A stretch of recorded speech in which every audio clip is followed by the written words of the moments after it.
মসজিদটা গায়েবী যখন ছিল তখন এই মসজিদটার পাশে নাকি একটা ইট ছিল। তো গাইস, আমাদের নামাজ পড়া শেষ। তো মাগরিবের নামাজ আমরা এই জায়গায় নামাজ পড়লাম, কিশোরগঞ্জের এই পাগলা মসজিদে। আর এই মসজিদটা খুব নামকরা, কিশোরগঞ্জের খুব নামকরা এই মসজিদটা। এটা হচ্ছে গায়েবী একটা মসজিদ। আর শুনলাম এই মসজিদে যারা যারা আইসা মানত করে সবার মানত নাকি পূরণ হয়। অনেক দূর দূর জায়গা থেকে এই জায়গায় আসে। আর এই গায়েবী মসজিদ আসার সময় আরেকটা কথা বললে নেই, আসার সময় অটোওয়ালা বলতেছিল, এই জায়গার স্থানীয় অটোওয়ালা, এই মসজিদটা গায়েবী যখন ছিল তখন এই মসজিদটার পাশে নাকি একটা ইট ছিল।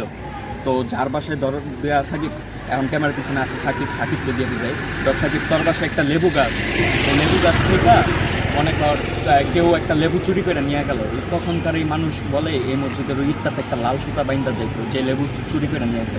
আর যার নামে বাইন্দা যেত ওই চোরটা নাকি বলে মারা যেত, এরকম বলে। এরকম অনেক কাহিনী হয়েছে, আমি সত্য কিনা জানি না, কিন্তু এই অটোওয়ালা, এই জায়গার স্থানীয় অটোওয়ালা এটাই বললো, এরকম অনেকে মারা গেছে।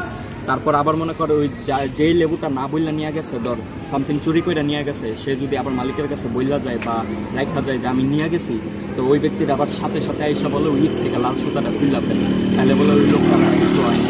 আর যেই লোক না বললা চুরি করে কিছু নিয়ে যেত, তখন বলে ওই এক জায়গায় ইট ছিল, ওই ইটটাতে ওই একটা লাল সুতা বাইন্দা গেলেই, ইটটা উল্টে রেখে গেলেই বলে ওই লোকগুলা মারা যেত। এরকম বলে অনেক কাহিনী হয়েছে।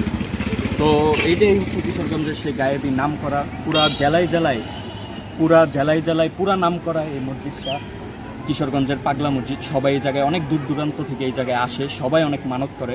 আসলে মসজিদটা দেখতে অনেক সুন্দর না রে? এই মসজিদে আজকে নামাজ পড়লাম, আল্লাহ তাআলা আমাদের নামাজটা কবুল করুক, আমিন। তো দেখি মামারা ভিতরে আছে, তো দেখি আমরা এই জায়গায় একটু হাঁটাহুটি করি, আর মামারা আসতে থাকুক, তারপর তোমাদের সাথে দেখা হইতেছে।